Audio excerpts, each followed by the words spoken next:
The views and opinions of the hosts and guests are their own and do not necessarily reflect the views of the management and staff of Guardian Radio.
Good yawning this morning and welcome back to Guardian Radio 96.9 FM, your station for fresh news, smart talk all day. It is Friday, the 14th of March, 2025, and you are on the clock with Erin, Greene. And let me just say this. If you casted a love spell for Valentine's Day in February, the 14th of March, that may have expired. I just saying check the expiry date on your love spell. If that's how you did it this Valentine's Day. These things expire. They are not eternal. Anyway, I needed a little bit of laugh this morning. I would say thank you to my producer. I needed a little bit of junkanoo this morning. For me personally and for some others, today is a day of mixed feelings and emotions for the family of Marquin D. Edwards gathered today for his funeral service, and then they gather tomorrow for interment at Lakeview Cemetery. The burial tomorrow is listed as private, and so I would say if you are a friend of Marquin's, I know he has a lot of friends in Long Island, Bianca Major, Dougie Pye from the Johnson Road crew, which has this blend of Long Island heritage and Nassau people that come out to the funeral, at least sign the book and let the family know if you want to attend the graveside service. Anyway, this thing is new to us. This whole world has shifted over the last 50 years. And I think it is true what the social scientists are saying, and that we have become infantilized. Youth lasts longer. Our expectations of what we could do as young people last longer. But some of our bodies are not matching that pace, right? And so while we think young, we live in old. Now, you could think young and live young. But anyway, before I walk away from my friend Marquin, the funeral service is today at 11 a.m. at Bahamas Harvest Church on JFK, 11 a.m. to 12:30 for those who want to attend. Us young-ish people, we ain't young no more. See, we have to acknowledge that constantly. We are 48, 49, about to be the 50s. It doesn't mean that we are old or decrepit.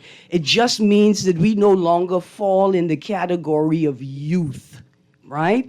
And that means that we have more obligations, right? Inherent as a part of this generation. Now, my peers, one of the things we're going to have to do is we're going to have to start taking death seriously.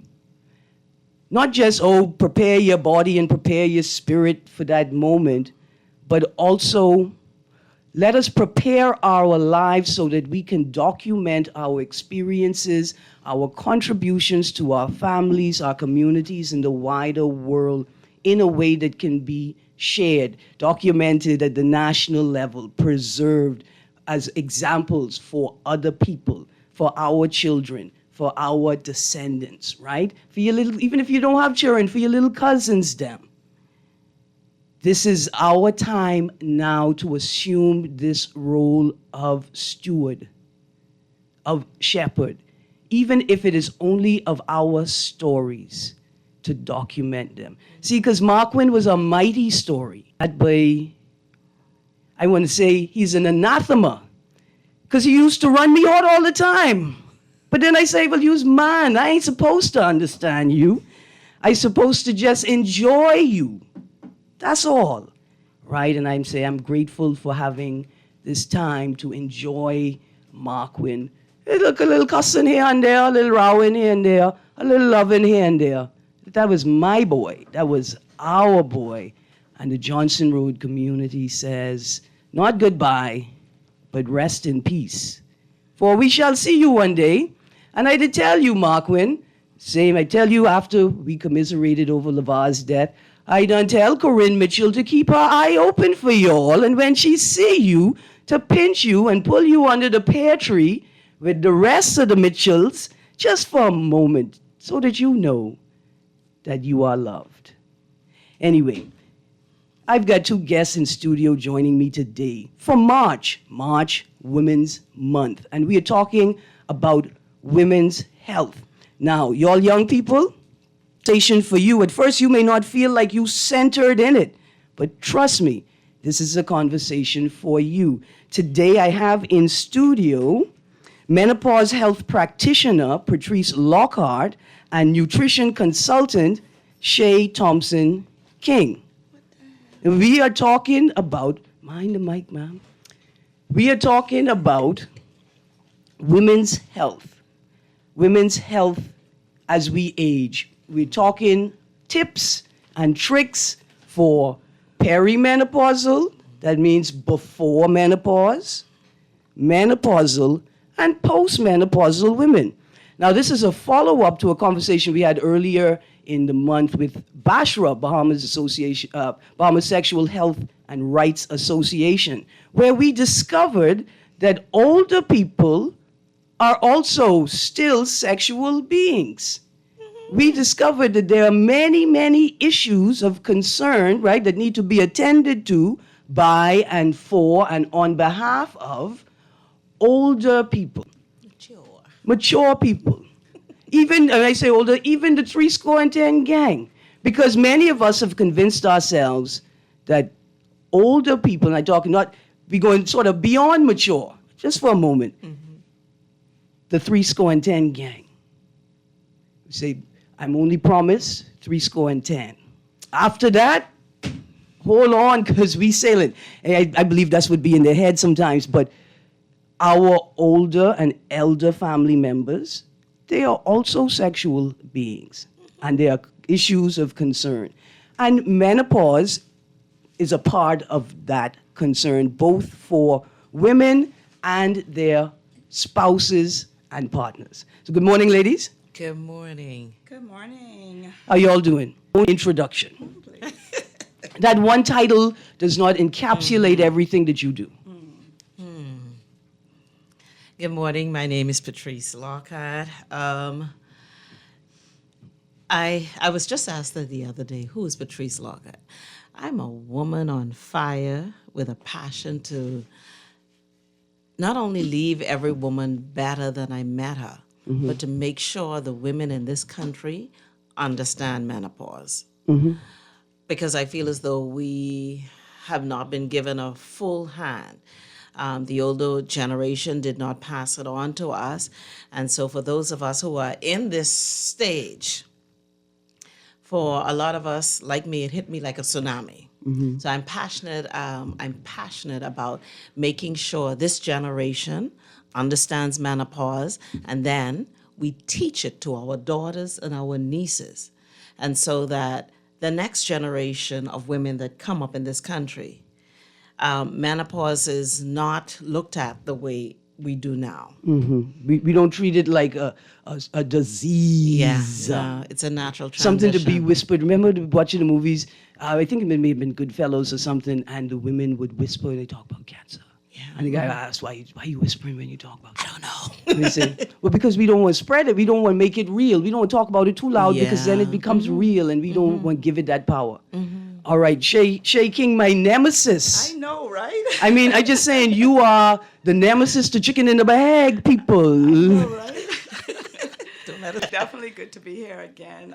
Listen, I feel like I'm at Closer home. to the mic, yeah. I feel like I'm at home whenever I'm at Guardian Radio. Definitely a advocate in the community for health for the last 27 years, and it has always been a passion of mine to get Bahamian to become proactive when it comes to their health. We have been so reactive for such a long time. We only respond to the crises, and my goal for us as mature women, as well as, like Patrice said, the generation that we are responsible for, to become proactive as it relates to our health. Absolutely.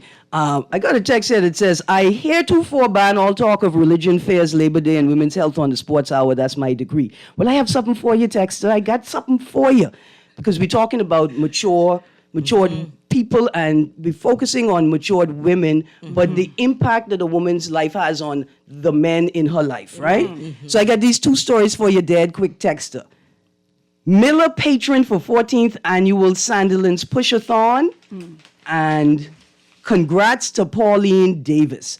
Golden Girl Pauline Davis is being inducted into an International Hall of Fame for athletes. More. That's from the article. And we know Leslie Miller. If you tell Leslie Miller, put your money where your mouth is, he could do it. Yeah. He is a staunch advocate for fitness, activeness. And if anybody hold the record for push-a-thon, walk-a-thon, run-a-thon, fun-a-thon, is Leslie Miller, right, in attendance. And so I think like these two stories show us that like it's possible. Like this whole idea of active seniors, this is not like something strange. We've got, I think Timothy, the Masters runner, who just secured another record and gold medal in the Masters competition in track and field in athletics. We have got senior people being active and being serious about it. And so like, how do we show other people how easy it is to sort of be active and extend your life and I want to say enhance or grow your as you age? Well, let me just jump in and say, one of the things I always share with people that I come in contact with, in any area, that whether it's professional or in your personal life, if you want to get people to follow you, you have to lead by example. That's the first thing. Leading by example is always so important, because we have been a people that, not just us here locally in the Bahamas, but internationally, all over the world, we will tell you what to do. We'll tell you what to eat, what to wear, but we don't lead by example. And so that's one of my biggest pet peeve, why I continue to advocate to become proactive. And that's what I love about Leslie Miller. You would always see him out there when it comes to movement, and so I agree with the comment that you made as it relates to him. But if we really want to change the community and lend our part, we have to first lead by example. Yeah, absolutely. I think, And I also feel it has a lot to do with mindset. When we look at Mr. Miller, the mindset, we have a culture of thinking once you get a certain age, you're over the hill. I'm this, I'm that. But when you have people like Mr. Miller, regardless of his age, he shows you that it's all in the mind. You begin, when you think, you will have what you think. If I believe I'm old and I can't run a walk or join a marathon, then I can. But if I believe I can, if I'm 50, if I'm 60, if I'm 70, if I'm 80, when I was running the marathon, there used to be this, I don't know if he's doing it still, every January, there was this elderly gentleman. He might have finished very late and every year. And he was that example. So you're right. You lead by example. but that mindset has to be different. Yeah, it has to shift. So people who know me as Bernadette, I hope I can see some of them at this funeral today, right? No, you as Bernadette? Yeah, you don't know me as no, Bernadette. no. Good stuff. People who know me as Bernadette know I used to be a lot chubbier than I am now. Okay. Like I've graduated to fluffy, right? But I used to be chubby. And there's a gentleman in my community. I don't remember his first name. He's always senior man to me, right? But Moss, the race walker, right? He's a champion race walker. And like, sometimes shame has its function, right? And I say shame has its function. And so watching him all the time, and even as a senior man, continuing that practice, right, of physical activity, I said to myself, oh, Lord, you can't be letting the old people shame you. You can't, because you can't say you can't do it. Example right there. Every day. There's another gentleman in the Johnson Road area, like, I see him on the return from his run. He always like a waterfall, just sweating. Apparently, he runs from like Johnson Road way out to Cable Beach and beyond and back, some foolishness like that. Wow. And the boy looked like he just started the run, except for the sweat. He looks like he just started the run, right? And so there are examples. Erin, let me tell you this quick little story, right? My daughter, my last daughter, I have 4 daughters, and at the time, I think I was turning 50, she said to me, Mommy, what does it feels like to be old? And I paused for a second, right? So a lot of stuff going on in my head, like, what is she thinking, right? But what my was, I'm not sure. I'm not sure because I don't know what old feels like. I don't even know what it looks like. But listen, if you find out, let Mommy know. Right? Because what is odd is that societies are becoming more infantilized. We're doing things that kids and young people do longer and longer. But our bodies are degenerating faster and faster. I tremble with concern when I hear like anecdotal kind of data, stories Outdated. about young men and the proliferation of sexual AIDS, aid use, right?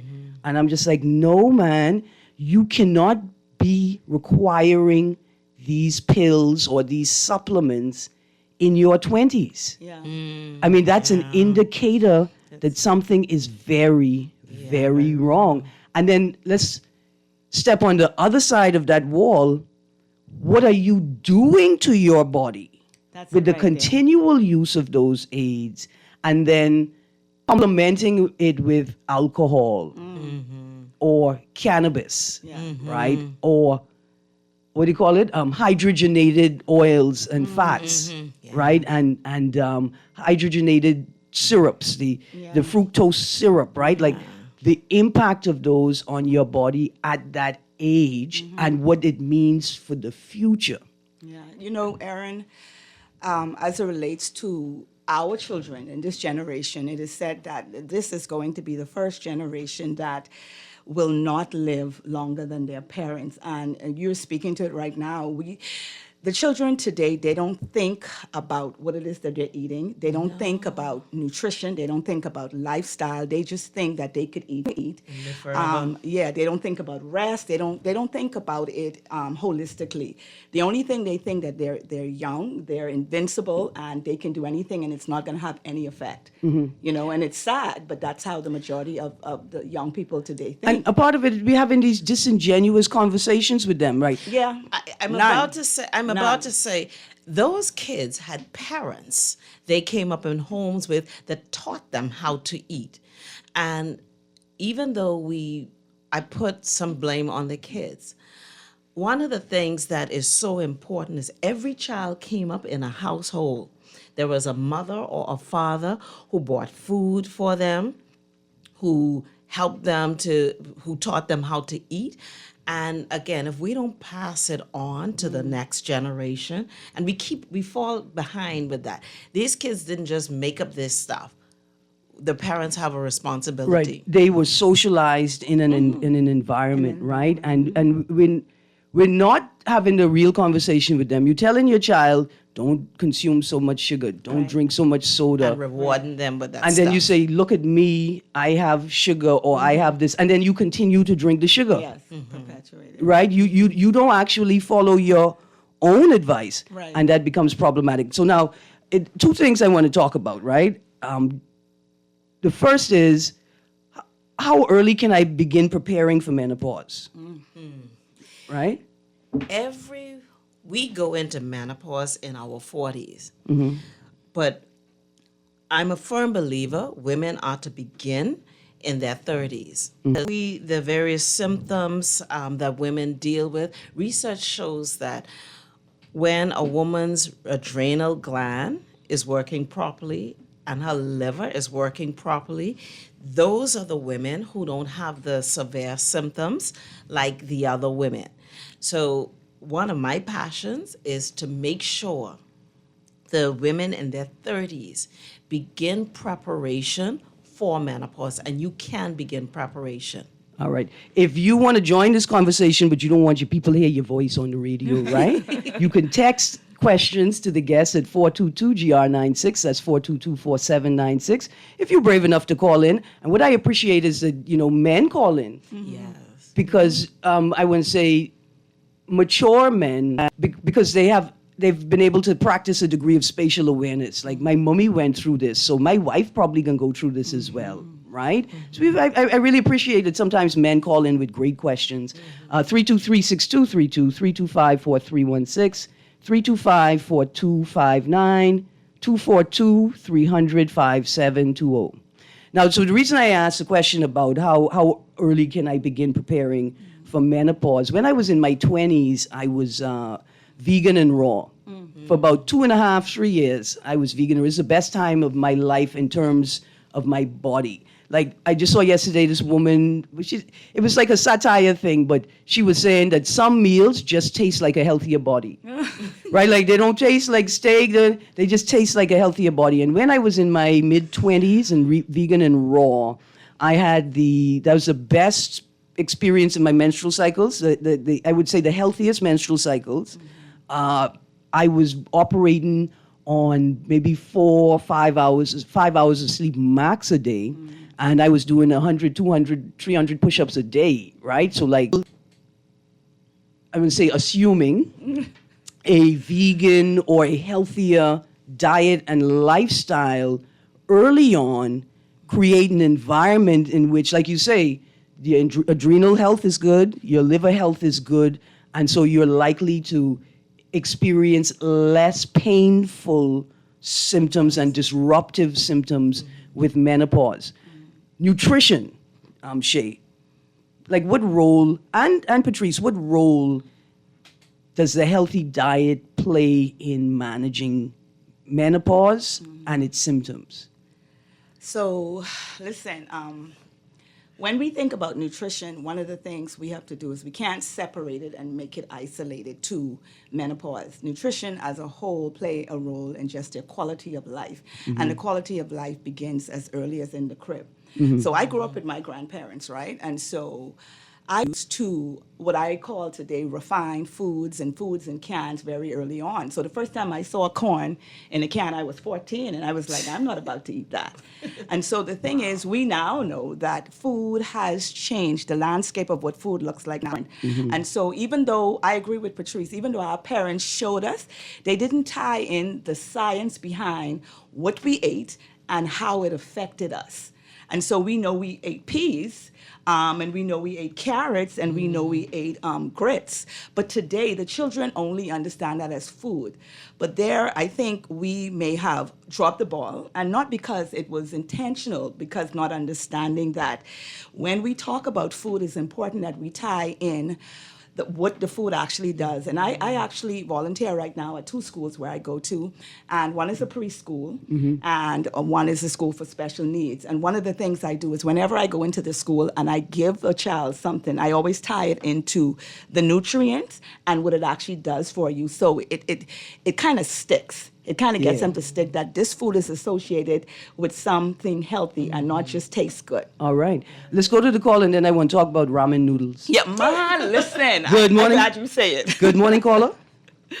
Lenny Dafty, please. Good morning to your panel. Good morning. Good With morning. menopause and ADHD thing together, I need you to slow down when you say the numbers, okay? Okay, that's me. That's me. Menopause, and we're gonna ask the question because a lot of women, because we're talking about women primarily, are not diagnosed with ADHD because a lot of like the science was focused on boys, and now we find a lot of women, older women, being diagnosed with ADHD. Finally, right? Like they always had it, but finally being. And how does it impact menopause? Panelists? Okay, how does it impact menopause? Well, first of all, what we were not told was that menopause affects a woman's brain. Besides her vagina, besides the mental and emotional part, there are some parts of a woman's brain, of our brain. Let me start with the hypothalamus, the part that's responsible for temperature control. That's a part of the brain that's affected. There's another part of the woman's brain that is responsible for her emotional center, the amygdala. That is also affected. These parts of the brain are not getting the support it's been getting from she went into puberty up until the time her body started to go into perimenopause.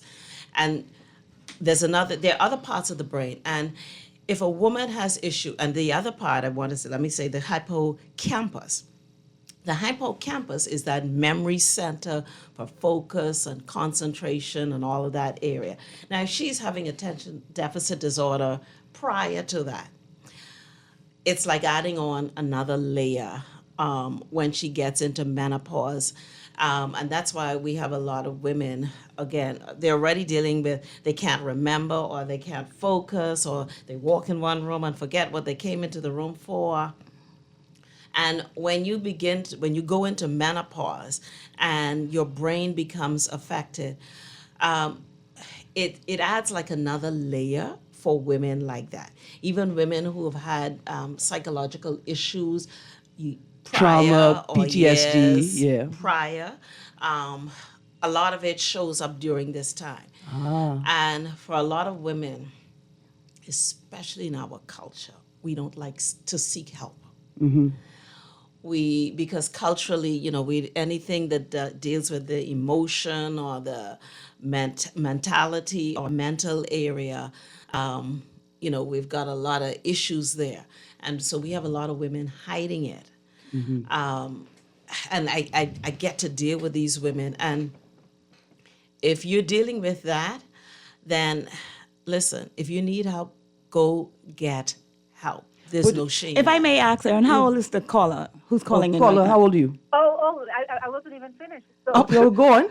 I am currently 47. Okay. And 47. interestingly enough, what she said just now, I had my annual in February, and I listed off the things that I know I've been experiencing. And the first thing the OBGYN said to me is, your first thing after your labs would be to see a psychiatrist. And I was like, oh, I'm not opposed to it, but I was very shocked that she recognized, because some of my things, I have a list. Like Psychiatrist, not psychologist. insomnia, vertigo, joint pain, carpal tunnel, jaw clicking. I mean, frozen shoulder. I got a list. So when I showed her the menopause, list, man. Listen, I was we call that now, I learned that frozen shoulder, we call that menopause shoulder, okay? You in the menopause. except in the M5. But there's And I'm a grateful for the conversation, because someone texted me to say, hey, turn on to the radio because this is what I'm talking about. Advocate for a lot of different reasons, because I had to go back to my mom and was like, you hurt me. And she said, what do you mean? I said, you've neglected to tell me what I should expect. And whilst it might not be similar in every way, at least something, a conversation should have been had with me. Like, I had a hysterectomy in January 2023. Now, I was bracing for a while for what could happen. It took a year and a half, but it took a year and a half, and then it came like a tsunami. Hey, I still feel like I'm in my prime, but Jesus, I can't remember. I long for what it used to be, but I mean, there are just some symptoms that a lot of persons they neglect to relate because the only thing our parents are, I have an aunt, she says she went to the doctor and he said, the person and take a drink. And she says, why? She says, because based on what I've seen, you already went through it. She says some don't even feel it. Yeah. And so some are bracing for what will happen and it doesn't happen. I was hoping that I was going to be on the lucky side, like, Girl, and you I on the lucky evidently side. didn't. But thank you for engaging the conversation. I think it should happen a lot more.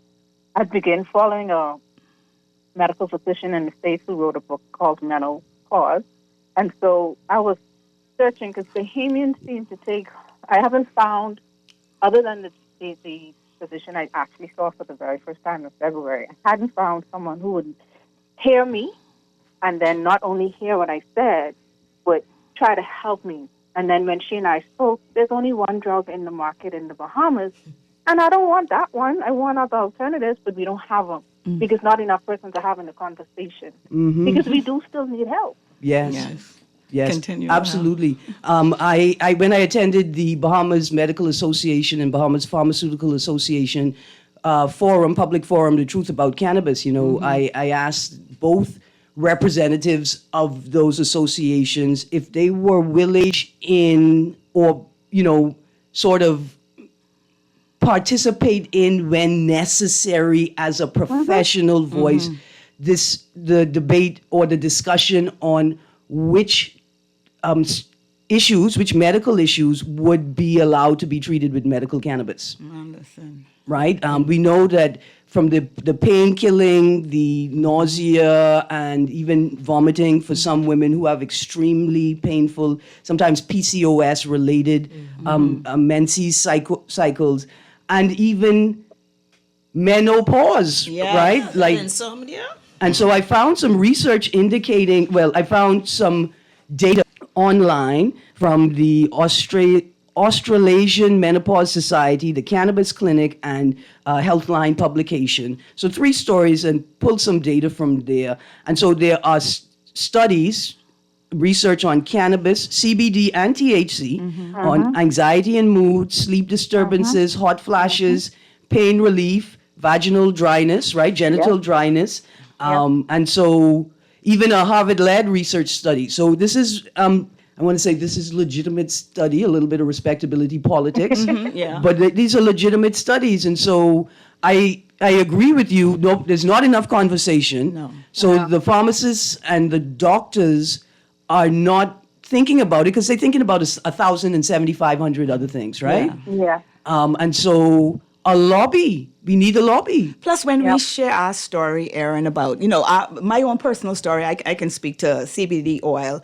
Relates to helping me with anxiety, helping me fall asleep, rating it as a part of my nutritional plan and protocol. Even now for myself and my clients, I can speak to it to tell you that I've not only felt a difference, seen a difference when I also had my surgery when I broke my elbow, even as it relates to the pain. And so sometimes we have to do our own personal research, one, and then speak to other persons individually and find out how it can help them, because menopause, while it's not a new thing, it's a new conversation openly. And the truth of the matter is we tie menopause into so much like 1 or 2 symptoms, and there's a myriad of symptoms, and because we don't have one, we feel like we're not going through it. But all of us as women will go through menopause because it is that natural progression of going from one stage to the next as it relates to the sex hormones.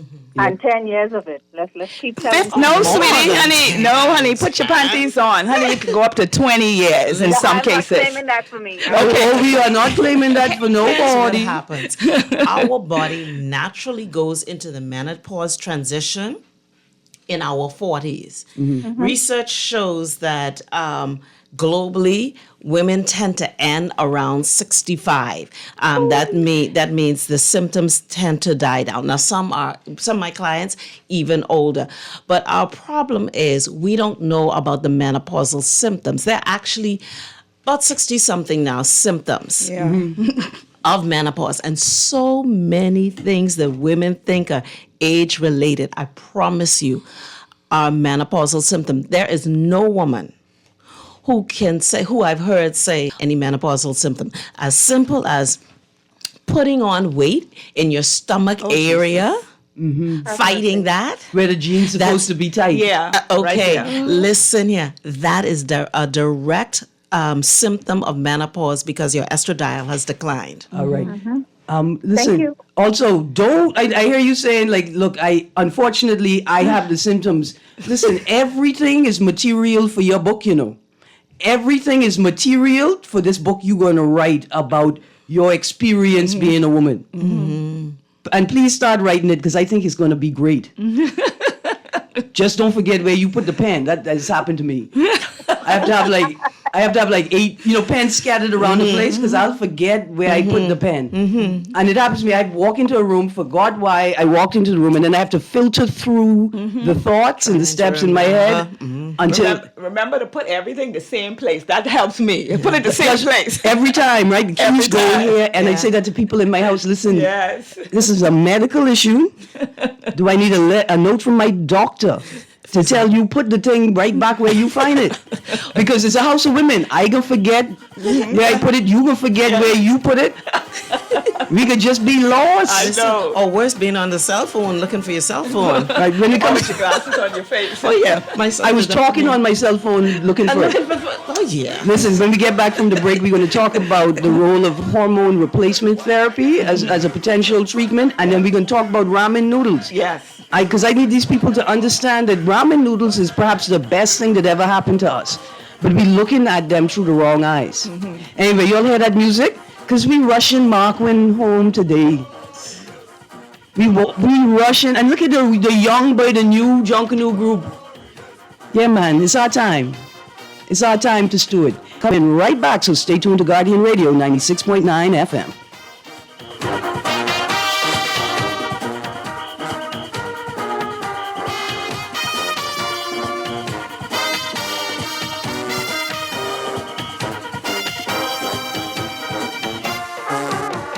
Wait, you know what going down tomorrow? Nobody what happening? Joe bringing these knives to school. He could do Junior in. For what? Wait, he fooled with Joe girl. Mother sick. And you know Junior don't back down for nothing. So that means you got a big fight tomorrow. So whose side you on? Side? I trying to stay in school, not Simpson Pen. We gotta tell somebody about this fight. Tell somebody. I ain't no snitch. I mean cool, you know. Wait, if you so cool, then you need to stay in school and stay out of the fight. Yeah, but if I don't hang on Joe's side, him and he boys coming for me next. Alright, so we definitely gotta tell somebody. We gotta prevent the fight. What I say, I don't want nobody call me snitch. We could just call Crime Stoppers. You could report what you know, and nobody gotta know it's you. So how did I boy? All you gotta do is call them, or you text them through the Crack Crime Bahamas app, and nobody can know it's you. Then the police come looking for me for more info, and when they finish with them, Joe them coming looking for me? When you call Crime Stoppers, the calls go directly to Miami, and they don't ask nothing about you. Then you can get the pen from them, and they can claim a reward later using that same pen. Plus, everything's scrambled, so nobody can read what you're saying. Calls 328-8477 from Nassau or 242-300-8477 from the Family Islands. Love the show? Want to give your support? Become a sponsor today. Call 302-2300 for our rates and packages. That's 302-2300. Become a sponsor on Guardian Radio 96.9 FM. Fresh news, smart talk, all day. You try to rest, but roll with the best.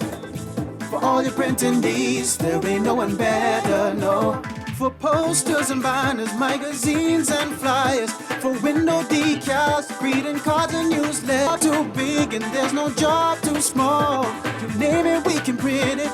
Just give us a call. Let Print Masters bring your masterpiece to life. Located in the Nassau Guardian Building, telephone 302-2361. Everybody Wins Live is bringing you the ultimate giveaway, a brand new Cybertruck.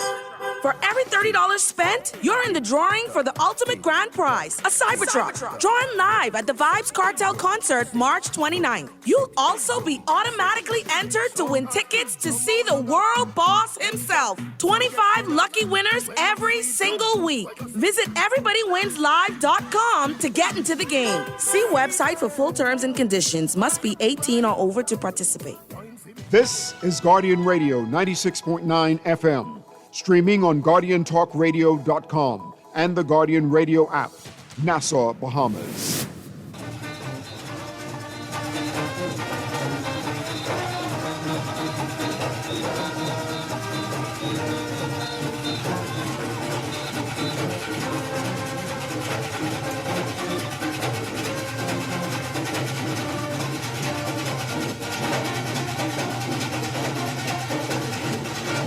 morning, and welcome back to On the Clock with Erin Greene. I have in studio with me today Patrice Lockhart, menopause health practitioner, and Shay King, nutrition consultant. Before we get back into the conversation, though, I have to remind you that the 2025 CONCACAF Beach Soccer Championship is here. Matches kick off daily from 2 p.m. at Malcolm Park Beach Soccer Stadium. Finals this Saturday and Sunday at 6 p.m. and 8 p.m. Free entry, big energy, and non-stop excitement. Let's go Junkanoo Beach Boys. Team Bahamas plays Saturday at 8 p.m. in the semi-finals. They won their match last night. I could be honest, I can't even remember who they was playing, because from I heard they won, I was just celebrating. And see, then I don't want my regional partners to feel bad. I wasn't celebrating. Say? Oh. At the risk of not being invited back to Trinidad to eat doubles and to wind up on somebody, I have to say, Trinidad, we needed that win. We love y'all, but we had to beat y'all. And y'all stay and enjoy the rest of the game, man. Maybe we play y'all again in the championship or something. But the point is, way to go, Junkanoo Beach Boys. And we're going to see y'all in the semifinals Saturday night at 8 p.m. Okay, hormone replacement therapy and ramen noodles. Let me start with ramen noodles quickly. There's a reason why I want to talk about ramen noodles, because ramen noodles is an inexpensive food item. We buy it because it's inexpensive. It's become popular because it's inexpensive. We are wary about ramen noodles because a lot of mass manufactured products have a lot of preservatives and additives and things in it that we don't necessarily need in our body, right? Some people are concerned about like a wax coating on the noodles. It's something to preserve it. Now, let me see. Here's the thing. There's nothing wrong with ramen noodles, especially when you realize that it's probably cheaper to make your own noodles, right? It's going to require a cultural shift. You guys buy the flour in bulk. You buying the flour with family. You coming in as a group. And then you need to organize your time so y'all could make noodles as a group. But fresh pasta, now especially now that the price of eggs has dropped down, but you could make no egg pasta, right? It's actually, I think, more cost effective if you can restructure the way that you eat and prepare food to make your own noodles. See, because then when we eating that little cheapo, is two type of ramen you could eat in Nassau. It's dead inexpensive or dead expensive. But when you realize that ramen is poor people food, ramen is walk-in food, ramen is hot pot food, what I mean is that's like casserole. You could make a bowl of like traditional ramen. All you need is a couple slices of beef or chicken, some red onion, some scallion, some herb. You go in your yard and pick up a piece of herb. One boiled egg, cut it in half, put the two half with, in fact, you just put one half. But the point is that the ramen noodle itself isn't the problem. It's how we approach food problem. You had me going for initially. Yeah. These ladies in there was like, Miss, we cannot endorse ramen noodle. Well, first of all, Erin, let me just plug it, because I'm sitting here in my seat just churning a little bit, right? So first, let me say this. Let's separate ramen and noodles, because ramen is a brand, right? Well, no. Ramen is a dish. Type, right, yeah. Ramen is a dish. A type of noodle, yeah. But what we know it as is the brand. Yeah. Is the brand, right? Because there are other brands, right? But and again, I'm glad you said that as a dish, because a lot of us don't correlate what it actually is unless they've traveled, right? You and I know that. But here's the thing is, when we look at ultra-processed food, the noodles in the package is considered ultra-processed food. Now, I'm going to even take that a step further, right? Because my background is in clinical nutrition. That even ain't food. Let's go there. Food encompasses macro and micronutrients. There is none in there. So that would not be classified as food. So I just, the only benefit is the calories I burn while I'm chewing it. And this is why you have a lot of people that are overweight but are malnutrition. Right, you're obese but you're starved of nutrients. You starve yourself. And so unfortunately, the noodles that we know in the food stores, the packaged noodle with all of the brands, these are food that are void of nutrients. So you might as well be eating rocks. As a matter of fact, if you're eating rocks, you can get some nutrients. You get some chalky rock, you get something. So the truth of the matter is, again, these foods are, yes, they're cheap and they're easy accessible, but we have to now, again, this is how, when I always talk about becoming proactive, we cannot blame the government sisters, this one, that one. We have to become proactive, educate ourselves on what it looks like to be nutritionally sound when it comes to eating, because this packaged junk, you talked about it, we can actually make food that is a whole lot cheaper, that has more quality and nutrients in it, and we could survive. So we can't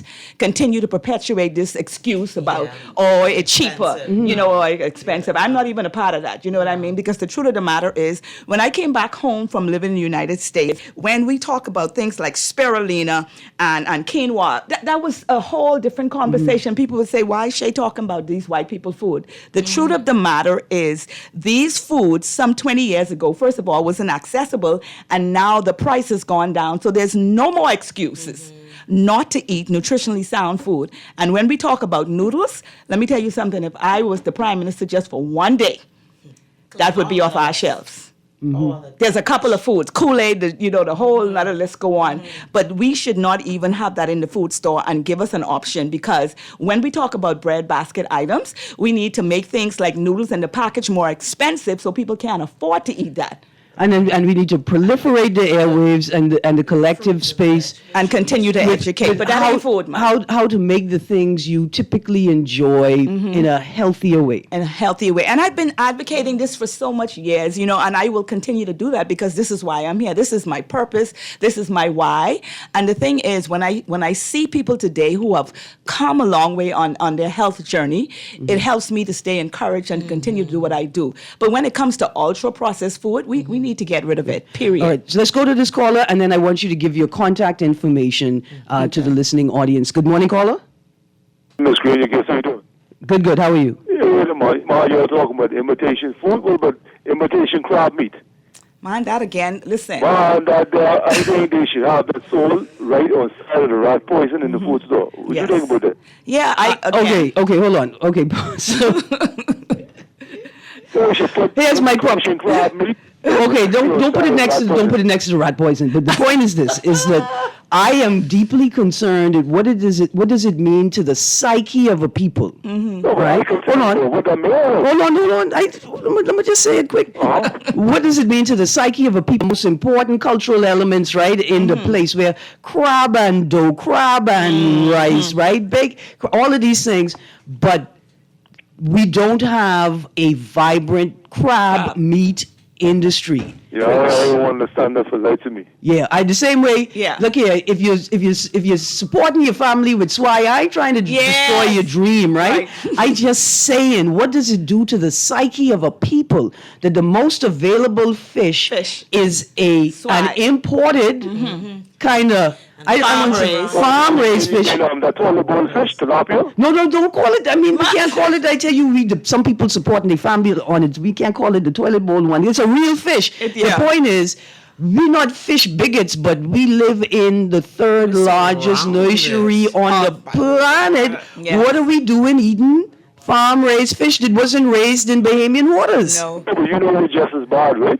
Yeah. How in the world people in Nassau could be selling people catfish? Yeah, no Bahamians eat that foolishness.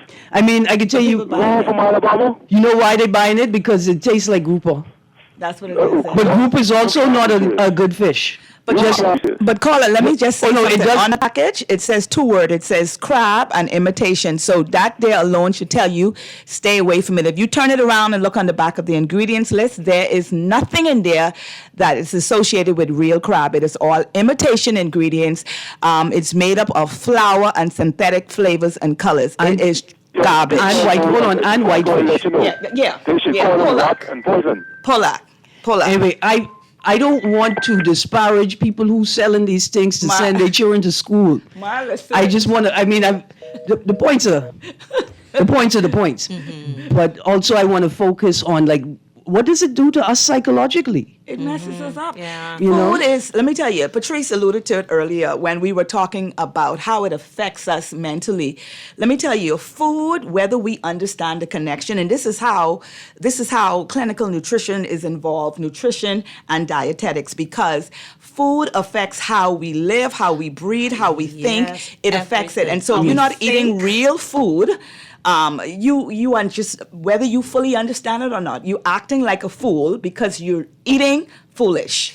Period. Because we don't understand that food is fuel for the body. It is literal energy. Just how the car needs gas, your body needs fuel. And Real food. Depending on the type of fuel, that's the output that you are going to have. All right, ladies, we got like 2 minutes, if I beg my producer. Text, good morning. It's not that we won't get help, it's not knowing where to get help. Most doctors, including a host of female doctors, don't separate symptoms. So give your contact information right now, please. Okay, for those of you out there, menopausal women, my name is Patrice Lockhart. My contact, you can reach me as 439-3242. That number again, 439-3242. There is help for the menopausal women in this country. Shay King? Yes, definitely. Dr. Shay King, my website is Eating Emotionally Well. My background is in clinical nutrition. And if you need to reach out to me, if you want to literally consider changing your lifestyle through nutrition, my number is 801-4885. Okay. Caller, you got 30 seconds. I got here as lady. She used to come over with Miss Malcolm, but I just wanted to point out that some doctors are very insensitive, and I like what she's saying because my favorite aunt, she lived upstate Washington in the Chesapeake Bay area, never smoked, never drank, but she died from cancer because of the contaminants and the toxicity of the fish inside. I used to brag up there was, I'm a Bahamian, you cannot tell me any type of BS of a fish, man. I mean, come on, that's what I brag about. Left up. Yes, sir. Okay. Good stuff. Thank you, 52. All right, ladies. Contact information again, Patrice Lockhart, 439-3242. Dr. Shay King, 801-4885. Correct. I got a text here. Okay, so I have a text here. Text, I can be honest, I didn't know how to ask that question on air, but the text says there's 75, right? And they have this brown mark on each thigh in the genital region, and they say it itches. Symptoms like that pop up from menopause? They would have to see their gynecologist. What Start menopausal women there. deal with vaginal itching, burning, dryness. They lose their libido, urinary tract infections, prolapse, etc. There's a host of vaginal issues that menopausal women deal with. So we start with our gynecologist. Yes, if she has marks and whatnot. Yeah, okay. And let's be sensitive when because sometimes we try to make people feel better and we crack a joke and it don't quite work. No. I just have to remember that all the time because I'm about to end the show to tell these people, look here, if you be hanging with your auntie and your uncle or your Grammys, them and your Grampy, them, and you realize, hold on, Grammy loved this boy all her life, but she been in this kitchen cooking grits for 14 days straight. Maybe I need to get her to a doctor. Maybe we need to talk about men's health and menopause. Right, absolutely. Yes. Dear, take the lead. Young people, that's our job. Yes. We got to take the lead sometimes. Anyway, the producers let me know I got places to be. We got places to go. We got to keep living and we got to celebrate each other and our lived experiences. Patrice Lockhart, Dr. Shay King, you guys have a wonderful day. Guardian Radio AM with CA News.